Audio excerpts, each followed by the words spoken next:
Welcome to LiveDaf, your online Daf Yomi Shiur. Shalom Aleichem and welcome back to today's Daf Yomi Shabbos Daf. With 2 lines from the top, says the Gemara. V'chama. The Gemara here is referring back to the halacha in the Mishnah that if one was to go ahead and roast meat on Erev Shabbos very close to the onset of Shabbos, he must ensure that the meat is roasted before Shabbos, because otherwise he might be enticed to approach the oven, to stoke the flames, stir the coals, to hasten the roasting process. So the Mishnah says it needs to be roasted before Shabbos. V'chama. And how far roasted does it need to be? Does it need to be fully roasted? Is that necessary? Says the Gemara, no. It doesn't need to be fully roasted. Amar B'leza, Amar Rav, Kadei she'yitzoylu m'baydoim. It's okay, it's enough that it gets roasted on Erev Shabbos, k'machal ben dersoy, to the point of machal, the food of ben dersoy. He was a bandit, a robber who would eat his food when it was already 1/3 cooked. So evidently, it's already edible at that point, and it constitutes mevushal. It's considered to be cooked already or roasted, and this is sufficient to diminish this concern that the person will, out of desperation, go ahead and stoke the flames, stir the coals. So once he's gotten to the point of machal ben dersoy, he's roasted his meat up to the point of 1/3. At this point, it's already considered edible, and it is sufficient to remove the chashash of Shama Yechata. Itmar Nami, we learned a similar halacha, applying this concept of 1/3 cooked. Itmar Nami, Amar V'asi, Amar V'yechanan, Kol shu k'machal ben dersoy. Once the food has been cooked up to this point of machal ben dersoy, it is considered to be edible and mevushal, and therefore ein boy mishum bishulei nachram. The halacha of bishulei nachram, that if a guy cooks food, it is also to be eaten. The Chacham made a gzeira for concern that it might lead to social interaction, and therefore, if the food has been already cooked up to the point of 1/3, it is sufficiently cooked. It has a din of a vushal, it is edible, and even if the non-Jew completes the cooking process, no harm is done. Tanya, says the Gemara, another halacha applying this principle. Chanan yoimer, kol shku machal ben dersoy. Once the food has reached this stage of machal ben dersoy, has been cooked to 1/3. Mutalash oisal gabekira. One may leave it on top of a kira. This was a circular stove, and he may leave it on top of the kira throughout Shabbos. Va'afal b'shein grufa ketuma. Although the kira was not garaf or katam, this is a requirement. Garaf is the shoveling of the coals. Ketuma is covering over the coals with ashes. So this is a requirement generally. If one would like to leave his pot on top of the stove throughout Shabbos, for concern that a person might approach the coals to stir them, and therefore one needs to shovel them or to cover them with ashes. However, if the food is already cooked up to the point of machal ben dersoy, it is already 1/3 cooked, it's already rendered edible, in that case a person may leave it on top of the kira. There's no concern of Shama Yechata b'gechalim. Continues the Gemara. What about baking bread on Erev Shabbos, close to the onset of Shabbos? Ein noisin es hapas, the Mishnah told us, unless there's enough time available for a crust to form on the bread. Iboilu. Reb Leza adds, he says, Kadei sheyikrom ha-tachtin shelo. The bottom side of the dough, of the bread, needs to form a crust. What does it mean, tachtin? Iboilu. Now they used to paste the dough into this cove-shaped oven. So they used to paste it on the ceiling of the oven, and it was facing downward towards the flame down on the floor. So when Rabbi Lezer says to the Tanna Kama that it's not sufficient for the crust to form, it needs to be the tachtin, the bottom side of the dough needs to form a crust. What does it mean by bottom? Tachtin, hayach de gabi taner? What does it mean? The bottom one, the bottom side, meaning the side of the dough that is pasted against the ceiling of the oven, that is tachtin. Oidilma tachtin, when he says tachtin, it means haich de gabi or. It means the exposed portion of the dough which is facing downward towards the flame. So what does Rabbi Lezer mean when he says tachtin? the crust needs to form on the tachtoin of the dough.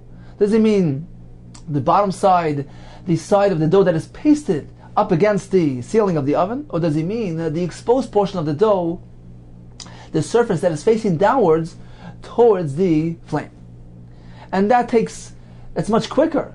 It's much harder. It takes much longer for the underside of the dough, which is away from the fire, to form a crust. Says the Gemara Tashma Reb Lezer Omer.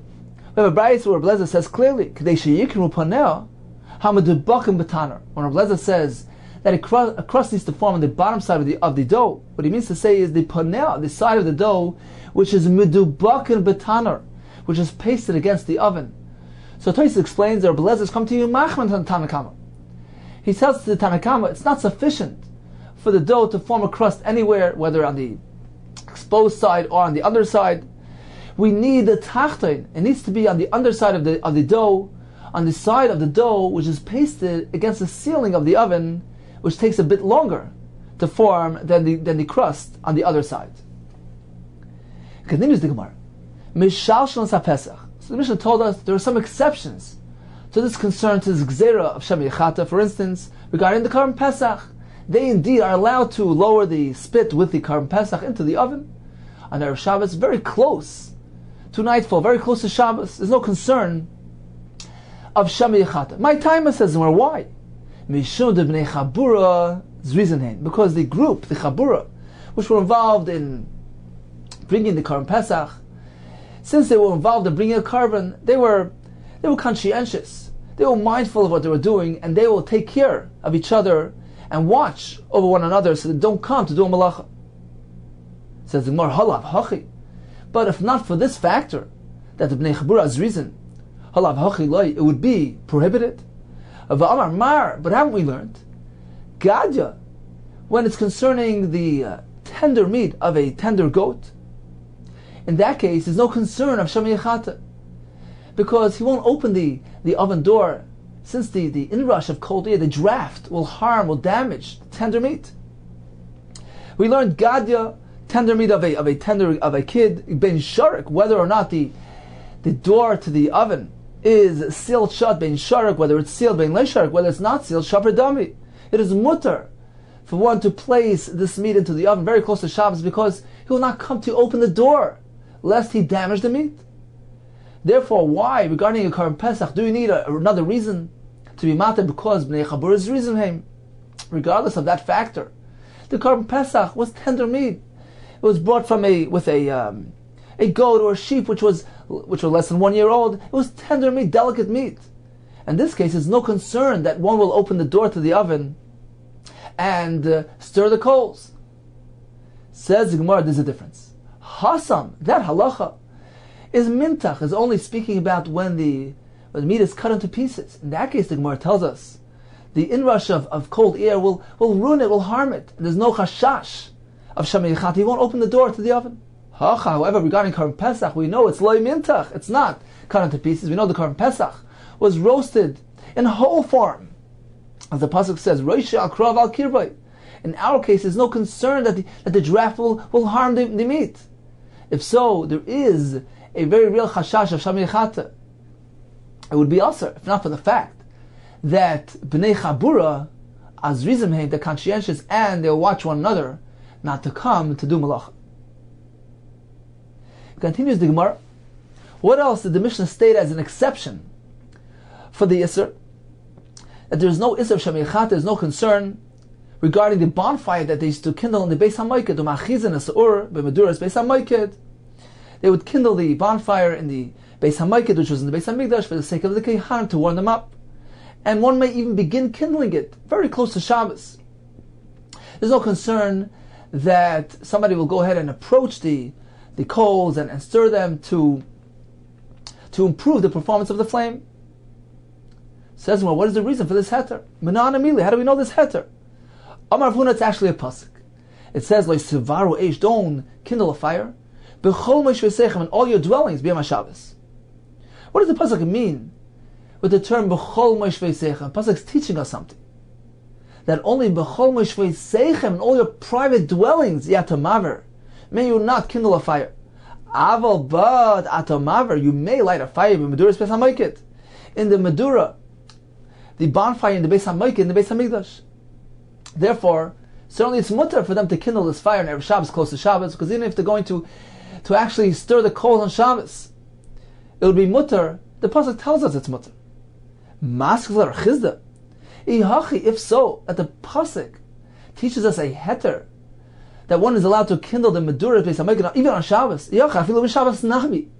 So even to kindle it anew on Shabbos itself, it's mutter. So why does the Mishnah need to tell us a halacha that the Kohanim may kindle the bonfire on Erev Shabbos, although it's very close to the onset of Shabbos? We're not concerned that they'll do any malach on Shabbos. Even on Shabbos itself, they may kindle the fire. So it's unrelated with this concept of the Gzeir Shem Yechata. It's a blanket heter. They may light a fire on Shabbos itself. Ela Rav Chizda cannot be so. The pasuk is not referring to this type of case. Ela Rav Chizda kra ki asa. What is the pasuk coming to teach us? The pasuk which says that only in all your dwellings you may not light a fire, but otherwise you may. The pasuk is referring to a specific case. To karbanis. Ki asr lemishri. The pasuk is coming to be mater a case of a varim upedarim hudasa. A case of burning the varim, the parts of the karbanis upedarim, the fats, which were left over from the weekday karbanis, which were left over from the Friday karban. The pasuk teaches us one may complete the burning of the varim upedarim even on Shabbos. That's only because we're speaking about the actual offering of the karbanis. But certainly the bonfire which the Kohanim made for their own convenience, for private use, which was unrelated to karbanis, made it in the Beis HaMikdash to warm them up. Rashi explains, since they used to walk barefoot on the floor of the Azara, this was a requirement. Since the floor of the Azara is kodesh and they need to be directly connected to it without any chatzitzes, so they needed the fire to warm them up. This was a private matter. This wasn't actually a korban. Therefore, certainly one may not kindle the bonfire for the Meduras Beis HaMikdash on Shabbos itself. The pasuk is speaking about karbanis, the Ivarim Pedaris, the remnants of the karbanis. So what then is the heter cited in our Mishnah regarding the Meduras Beis HaMikdash? It's only regarding Erev Shabbos.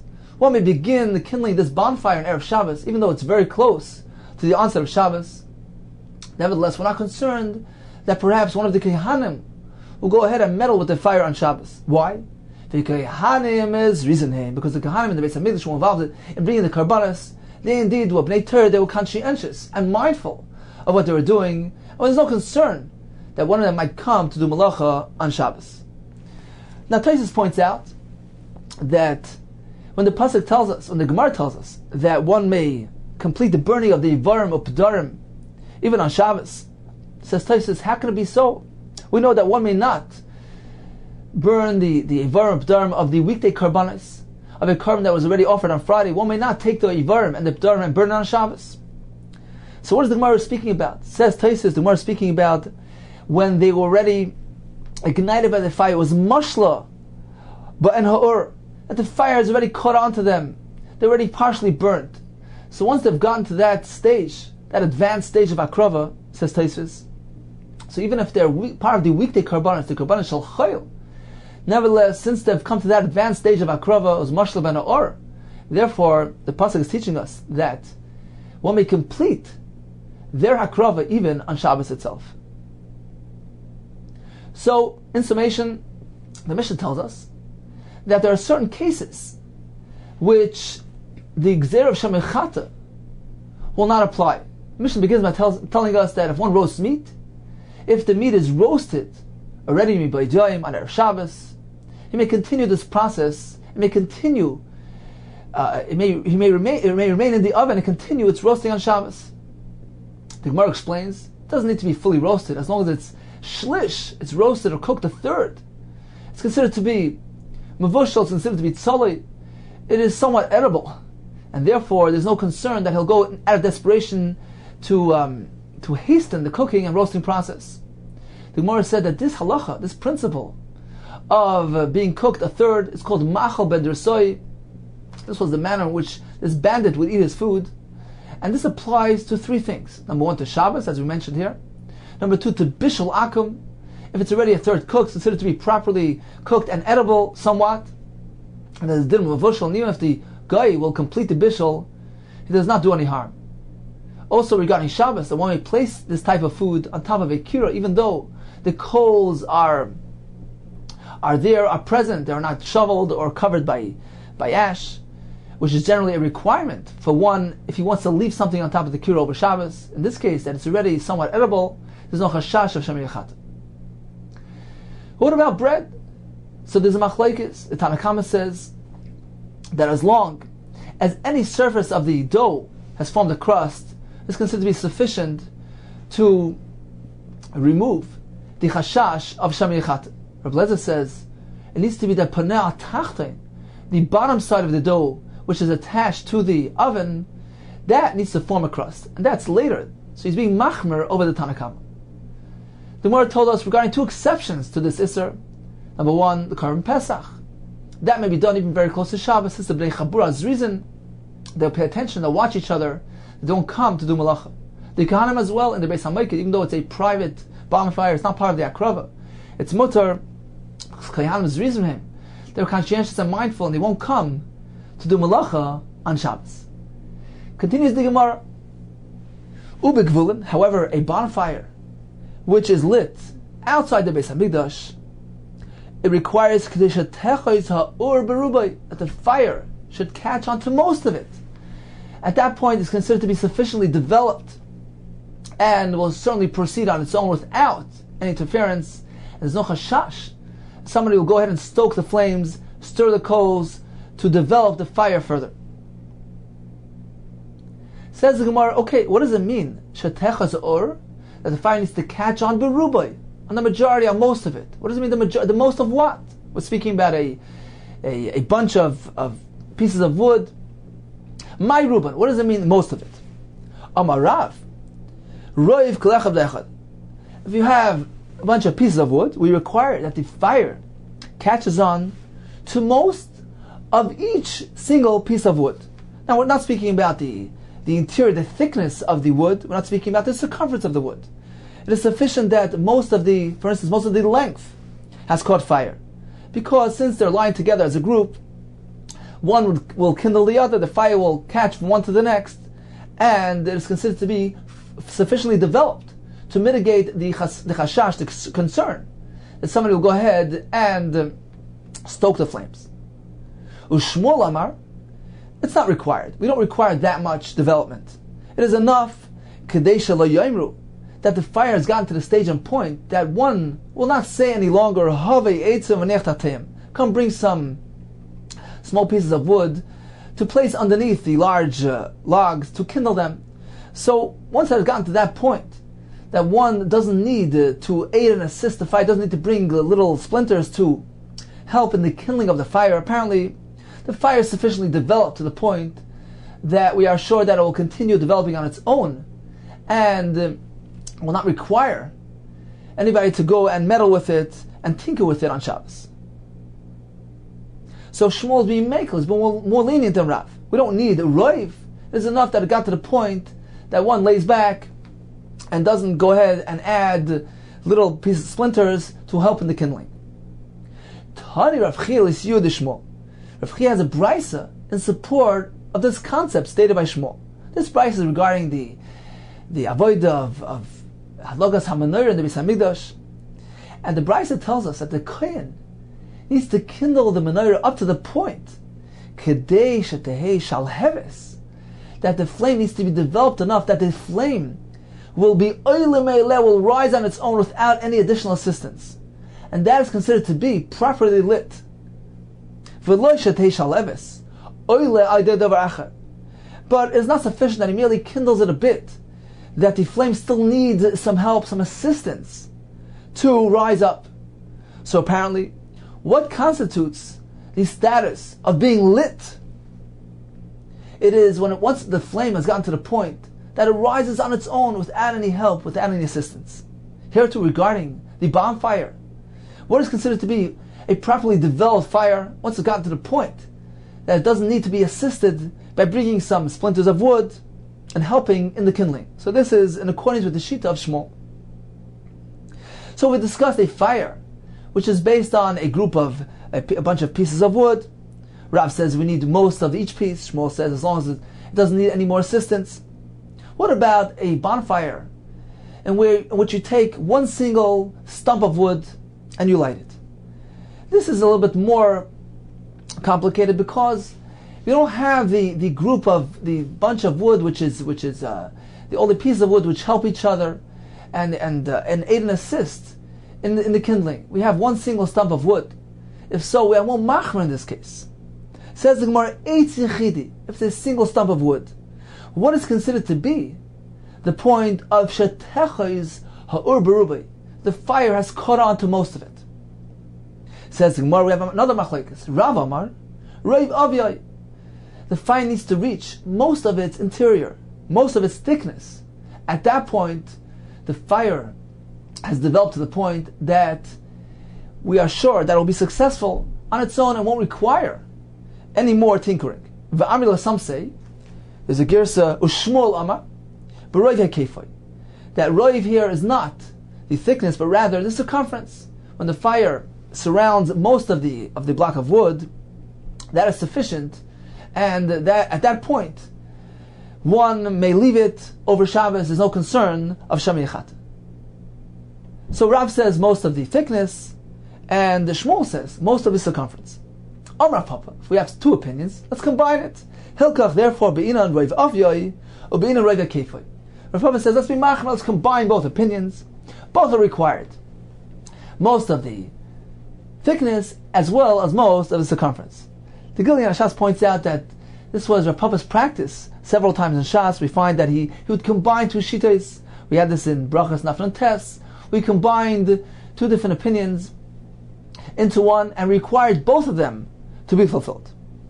Says Market Tanoi, indeed, this dispute of Rav Avi, Rav Kefai, is actually also connected to the Machlekes Tanoim that we find. Rav Chia Amar, we require that the wood become damaged and destroyed and unfit to be used by the craftsman. Rashi explains, this is Rav Avyai, when it got to the point that most of its thickness was already burnt. So now it's unfit for craft. Revidu Rasei was speaking about Rav Hakefai, when the fire catches on both sides. So we don't need Rav Hakefai, but rather Rav Avyai, rather we need Rav Hakefai. Even though we don't have a proof to this concept, we have an indication to this, that once the fire has surrounded most of the wood, it's considered to be a fully developed fire. The pasuk says that two sides the fire has caught on, and the inside became fully dried out. Will indeed this log be suitable for craft? So apparently, the pasuk is indicating that once the fire has surrounded the piece of wood, then its entire insides has become dried out, and surely the fire will carry on and carry through and continue burning successfully. As Taisvis, the pasuk here says that when the fire caught onto both sides of the log, it's not fit. It's unfit for malacha. Now the Gemara before told us that this description of the eights becoming unfit for craft is specifically regarding a piece of wood where the fire has permeated its interior, has burnt through most of its thickness. As the Gemara said before, Reb Chia says that the eights becomes unfit for craft when the fire permeates most of its interior. And here the pasuk describes the fire merely surrounding the exterior of the wood, and that results in becoming unfit for craft. How do these two things work? Says Tosfos, generally speaking, in order for it to be unfit for craft, indeed, the interior needs to get burnt. This pasuk is speaking about Eitz HaGefen, the wood of a vine tree, which is more susceptible and apparently more delicate. So even when it's merely Roiv HaKefei, the fire merely surrounds it, that already results in the piece of wood becoming unfit to use for craft. So in summation, the Mishnah taught us that one may light a bonfire on Erev Shabbos very close to Shabbos, as long as the fire took hold of most of the material. It caught on to rubai, shatecha za'ur berubai. Now what does it mean, ha'ur berubai? The majority of what? So it depends what type of bonfire we're speaking about. If we're speaking about a pile of wood, then we have a machlekes between Rav and Shmuel. Rav says it requires roiv shekol echad ve'echad, most of the length of each individual piece of wood. Shmuel says that's not necessary, as long as the fire has proceeded sufficiently that one doesn't call out to bring forth some splinters to help in the kindling of the fire. So at that point, it has developed sufficiently to the point that we're confident that the fire will develop and proceed unhindered without any need for interference. The Gemara compares this to the mitzvah of menorah. It's considered to be in the state of a lit. Once the shalevis, once the flame rises up on its own without any additional help or assistance. Now if the fire is burning an eitz yechidi, a single log, a single stump of wood, in that case, Rav says, we need roiv avyoy, that the fire has reached the majority, most of its thickness. It permeated into roiv of its thickness. Shmuel says roiv ekefoi, most of its circumference. Rav Papa says we're going to combine both shitas and be stringent. We require both roiv avyoy as well as roiv ekefoi. Continues the Gemara with a somewhat related machlekes regarding a pasuk. The pasuk says va'ach lefanav mevayores. So the ach was in front of it and burning. Rashi says this is describing Yoyakim HaMelech, who was burning the Megillah, the scroll sent him by Yirmiyah, which foretold the upcoming Churban. So he was burning it. He wanted to disregard the message. Now what is the definition of the word ha'ach? My ach. Amar Rav Achvana, these are branches of a willow tree. Ushmol Amar, ach is the same as brother. Eitim shenidiku b'achvana, a pile of wood that burn in brotherhood. It's a pile of wood of various sizes, and each one kindles the other. They burn together in brotherhood. Says the Gemara, Yehuda Amalu, somebody was announcing, my boy Achvana, who wants to buy Achvana? And what did they find? Ishtakach arvasa, he was holding on to willow branches. Apparently, Achvana refers to willows. Okay, continues the Gemara. The Mishnah taught us that a medura can only be lit on Erev Shabbos if the fire is oiches berubai, catches on to most of it. Says the Gemara, there are some exceptions to this rule. Some fuels, some materials are highly combustible, highly flammable. And in those cases, we're not concerned about Shem Yechata, because once you ignite them, we are certain that the fire will develop properly and complete on its own. It won't need any additional tinkering, any additional interference. Therefore, even if he merely lights it, just a little bit of it, on Erev Shabbos, that is enough, and is mutter to do so even very close to Shabbos. So what are these materials? Says the Gemara, Amar Fun, Konim, reeds, they are highly combustible, and Eitzrichim Roiv, they don't need a Roiv. So if they're loose reeds, a Roiv is not required. However, Ogdon, if they're bundled together, in this case the fire has difficulty traveling between them, Tzrichim Roiv, we require a Roiv, that the fire catches on to most of it before Shabbos. A similar halacha regarding Garinim, date pits, Ain't Tzrichim Roiv, Roiv is not required if they're loose. But Nosam B'chasolas, if they heap together and the baskets made of these branches, so since they're bunched together, the fire has some difficulty traveling between them, and indeed, Tzrichim Roiv, we require a Roiv that the fire catches on to most of it, while it's still Erev Shabbos. So, once again, Rav Huna says, loose items are more susceptible to the fire than items that are heaped together. Masculine Chizr challenges this assertion. Ha'adar, just the opposite. If Chamastav, logic indicates otherwise. If they're loose, they might get dispersed, and the fire will not catch one from the other. Ogdon, however, if they're bundled together, they don't get dispersed, and in that case, there's more of a chance of the fire spreading properly. The same thing regarding the pits. Garinim, if they're loose pits of Vadron, there's a concern that they get dispersed, and the fire won't catch properly. But if they're heaped together in these baskets, they don't get dispersed, and the fire will proceed more successfully. Itmanami says Rav Kana will take the middle route with regarding the reeds. He's going to follow the opinion of Rav Huna. that loose reeds are better than ones that are bundled together. Regarding pits, he's going to assume the opinion of Chizah. Let's see inside.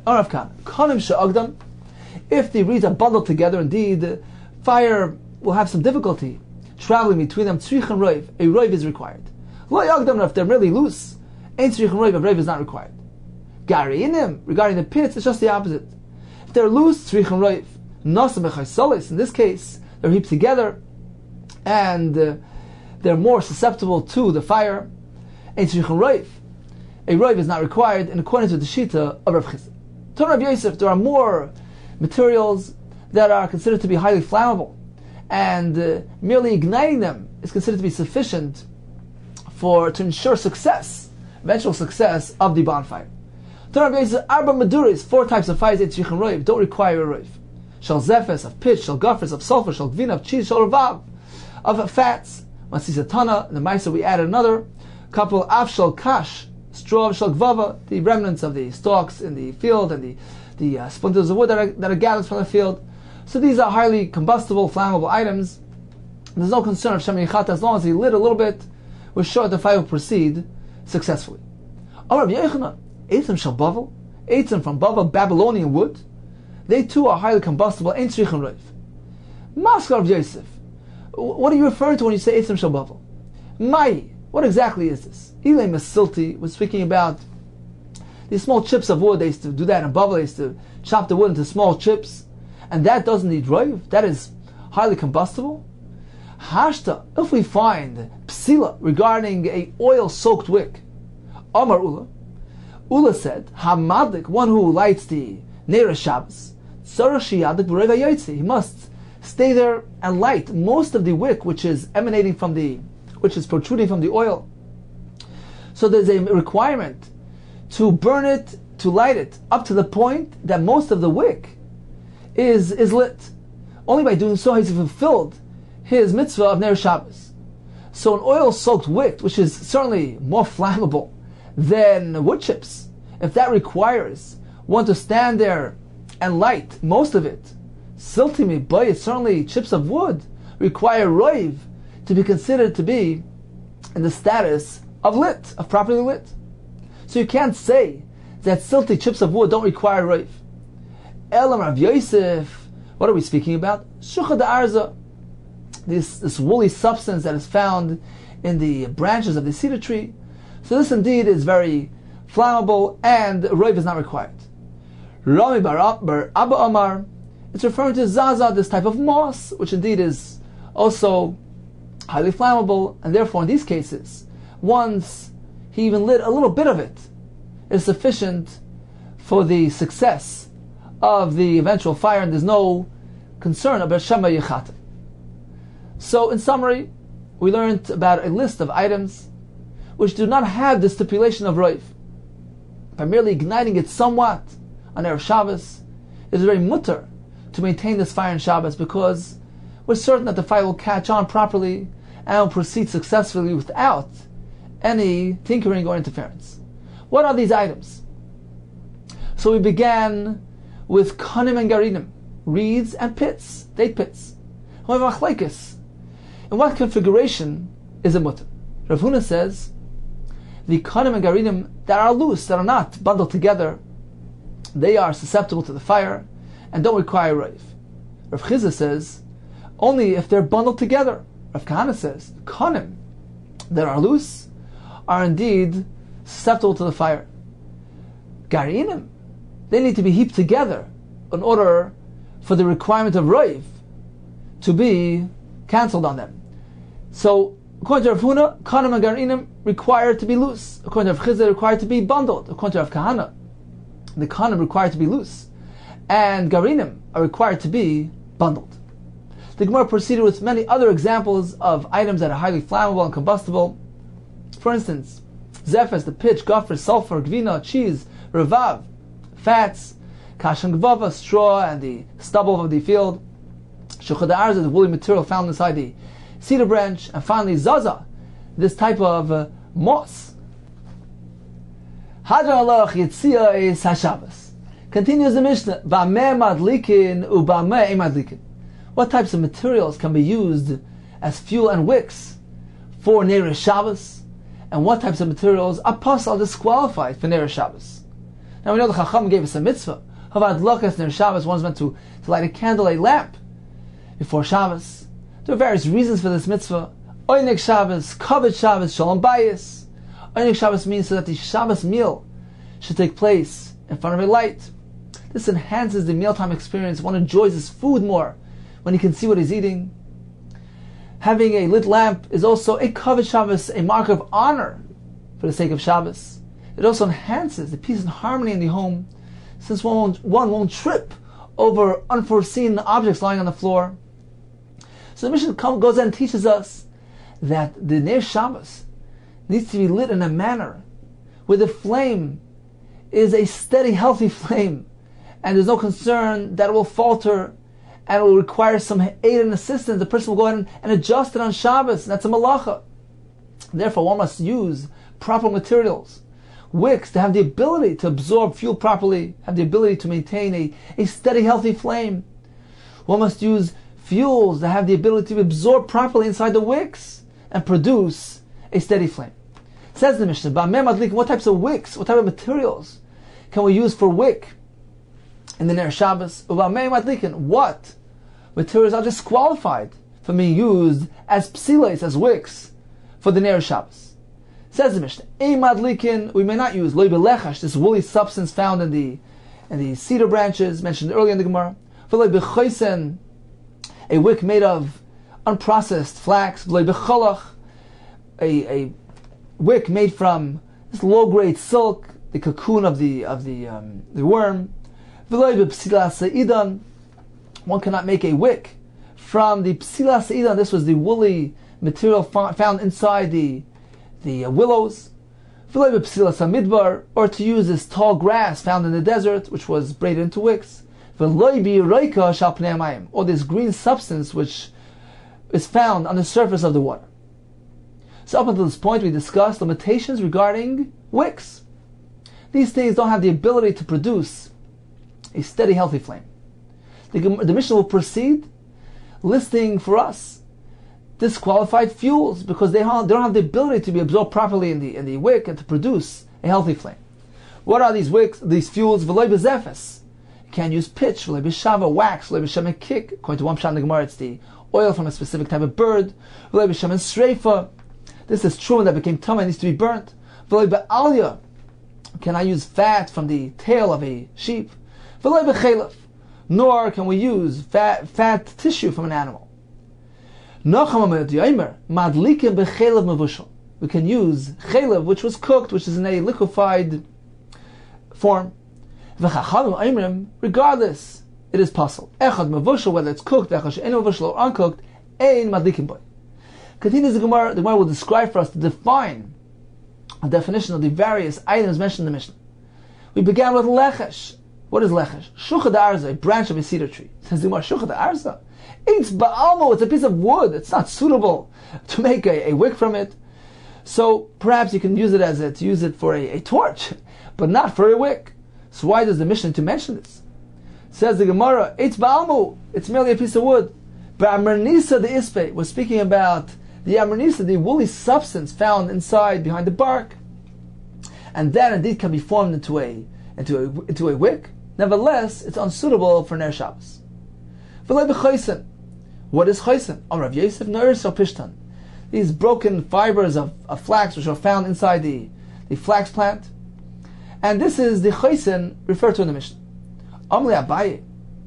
You can't propose that Noiris and choisen are the same item, because the pasuk seems to differentiate between the two. V'ksiv doesn't it say V'yachasen l'Noiris? The strong one will be weak like Noiris. So Abaye interprets the word chosen like choisen. And he infers from this pasuk, Michlal, apparently, the choisen, lav na'irsu, they're two separate items. So you can't say that they are one and the same. Ela Abaye, what then is choisen, which is described in our Mishnah? It is kisna flax, the daik which was crushed, so they used to soak it and crush it, and then they used to separate the fibers one from the other. So this flax only underwent a partial processing. It was the daik was crushed, fully enough, but it wasn't yet separated. The fibers weren't really separated, and therefore, since it isn't fully processed, it has some difficulty absorbing the fuel properly, and it can't be used for a wick for Ner Shabbos. What is that? Amar Shmuel Shaltinu. I asked the Chol Chusiyam, all the seafarers, what exactly is this? V'amarli, and they told me, Kol Chushmei. It's this mossy substance which grows on top of stones at sea. Rav Yitzchak Aziri Amar, Gushkura. It's the psilis, it's the low-grade silk, the cocoons of the worms, which are formed into psilois, and they're not capable of maintaining a steady, healthy flame. Says the Gemara story, Rabin v'Abaye, Havayas v'Kamedu was sitting in front of Ravana Nachemya, who was the brother, Achbad Reish Galusa, the brother of the head of the Galus. Chazi, they noticed that Havalabish Metak, so he was wearing this unique garment made of silk. Amarli Rabin Abaye, Hainu Kolach Desnan, we have a live demonstration of the Kolach material discussed in our Mishnah. This beged consists of Kolach. Amalei, so Abaye told him, no, it's unrelated. This is not Kolach. Anan, we, Shira Paradna Kurinale. This material that he's wearing, we call it with the name Shira Paradna, which is high-grade silk. This is not the Kolach mentioned in our Mishnah, which is low-grade silk. They're unrelated. Says Gemara Meisvei, we have a brisa which seems to contradict Ravin's assertion that ordinary silk is considered to be kolach. The brisa says Hashiroim silk, v'akolach, v'asirikin, chayav b'tzitzis. The brisa gives us three types of silk. They're all chayav and tzitzis. Rashi explains that the brisa here is coming to rule out from the shita that holds that only begadim made of wool and linen, samar pishtam, chayav and tzitzis. No, the brisa tells us all types of materials obligated in tzitzis. In any case, the brisa lists three different types of silk. Shirayim, which is ordinary silk, v'akolach, which seems to be a different types of silk. So apparently, the beged that this fellow was wearing, which was ordinary silk, or even high-grade silk, can't be considered to be kolach. The brisa seems to put them in two different categories. There's shirayim and there's kolach. So this is a kasha to Ravin, who says that shirayim and kolach are one and the same. Tiyufta de Ravin tiyufta. So indeed, this is a refutation to Ravin's pshat. Shirayim is considered to be ordinary silk, and kolach must be low-grade silk, and that is what's mentioned in our Mishnah. Or we have another teretz, Shira l'chud v'shira faradin l'chud, that Ravin will maintain that kolach mentioned in our Mishnah is actually high-grade silk. The shira paradna that this person was wearing, this garment of Ravana Nechemya, consisted of a high-grade silk called Shira Paradna. According to Ravin, this indeed is the kolach mentioned in our Mishnah. Getting back to the brisa says Shirayim v'akolach, which seems to separate between Shirayim and kolach. Pashat, simple, because the brisa is speaking about ordinary silk. Shirayim means standard silk. V'akolach is this high-grade silk, this Shira Paradna, which is the material that this person was wearing, which indeed is the kolach of our Mishnah. So there's no kasha from the brisa. When the brisa separates between shirayim and kolach, it's very, very much understood why. Because shirayim and kolach are two separate things. Shirayim is ordinary silk, and kolach is high-grade silk. So, in summary, the Mishnah tells us that kolach is disqualified from being used as a wick for Ner Shabbos. What is kolach? So we have several pshatim. According to Shmuel, it's this mossy substance which grows on the stone at sea. According to Rav Yitzchak Bazira, it's the psoilus of the mesh, it's the low-grade silk made of the cocoon of the worm. And according to Ravin, in the final pshat in the Gemara, in the Boyisema, kolach is actually the high-grade silk, the shir paradna. And that is disqualified from being used for Ner Shabbos. Continues the Gemara, what is that? Achmina, the woolly substance found in the willows. Says the Gemara story, Ravin v'Abai, they were traveling with Paksa in this valley, the Tamrisa valley. Chazinu lahana arbasa. So they noticed those willows. Amalei Ravin l'Abaye.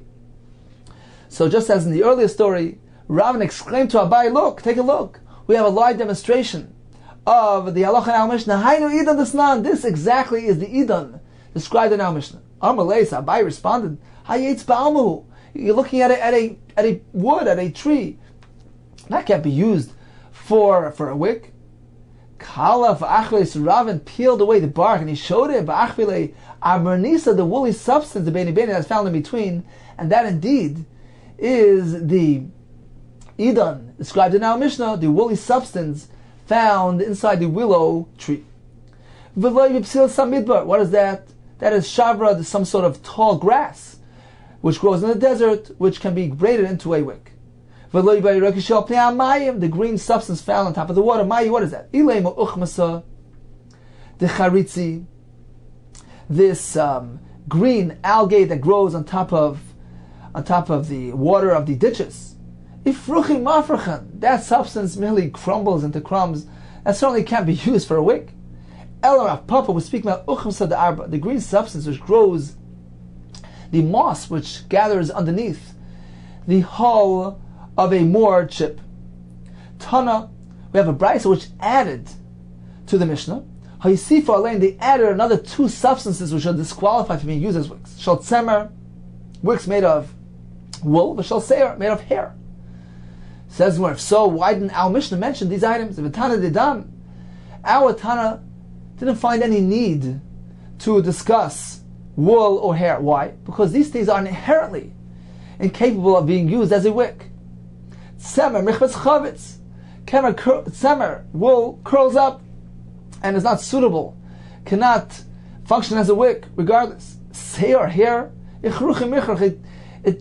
gets incinerated by the fire immediately. So these things are inherently incapable of carrying a flame. They're unsuitable inherently to be used as a wick, and therefore there's no need to discuss these in the Mishnah. Continues the Gemara regarding fuels that are disqualified. What is zephes? Zifsa, pitch, shavas, kirusa, wax. Tana, says the Gemara, we learned in the Brisa, Adkan. Up until the zephes and the shava, the items mentioned up until now, that was regarding psul psiles, disqualified wicks. From here on in, going forward, psul shemanim. The list consists of disqualified fuels. It says, well, pshita, it's self-evident that zephes and shava are fuels. Why do you need to stipulate and explain to me that the category of disqualified fuels begin from here? It's pashut. Says more shavetz tichle. The Brisa needs to inform us regarding wax and tell us that it is only disqualified to be used as a fuel. Maldatema, perhaps I would think, that can be used as a wick. For instance, Rashi says they used to form the wax into candles. So even though it's not being used as a fuel, it's being used in a wick form, I would think perhaps it's not suitable in that scenario as well.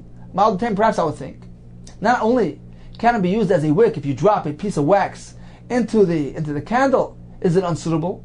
But even lepsilis nami lechaz, even if it would be used as a wick in a candle form, kamashmon, that's what the Brisa needs to teach us. No, that from here on in, going forward, zephes and shava are merely speaking about disqualified fuels. But if it was to form the shava into a wick, like a candle, certainly it is mutter. Continues the Gemara, Amar Rabbi Bar Abin, Itrina, what is the substance called Itrina? Itron is psulta de zifsa, the remnants of pitch. It's a byproduct of the processing of the pitch. Shava, what is shava? Psulta de dufsha, the remnants of the honey. So what remains of the honeycomb once they extract the honey. It says more lemainaf gemina. Is there any halachic ramification to this discussion of the itra being pselos zephes, of the shava being the pselos of the dvash? It says more, yes, there is a halachic manifestation to this discussion. Lemekach lememker, for buying and selling. So if a person commits to selling his friend some itron, he need only give him this byproduct of pitch. He doesn't need to process it any further. Same thing regarding wax. If he tells him he's going to sell him shava, he need only give him this crushed honeycomb. He doesn't need to process it any further. That is considered to be shava. Let's take perhaps a quick review of today's daf. Beginning from the beginning, we discussed the Gzer Shem Yechata, and we know that there's no gzera in the following situations. It is mutter to begin a cooking process, provided that there is some cooking that took place already in Bayit Yom. The Gemara told us what is the degree of cooking, what is the degree of roasting required. It needs to be at least a shlish, gotten to a stage of a third of its ordinary cooking, ordinary roasting. That is considered to be mavushal otzali. It's considered to be somewhat edible. It is machal ben dersoy, like the bandit ben dersoy used to cook his food, and therefore it is sufficient to mitigate the chashash of shami yichate. One will not be inclined to go ahead and meddle and interfere with the cooking process since it's already reached an edible stage. The Gemara told us this principle applies to three things: Shabbos, bishul akum. If a guy completes the cooking process after it has already been cooked a third, he doesn't do any harm.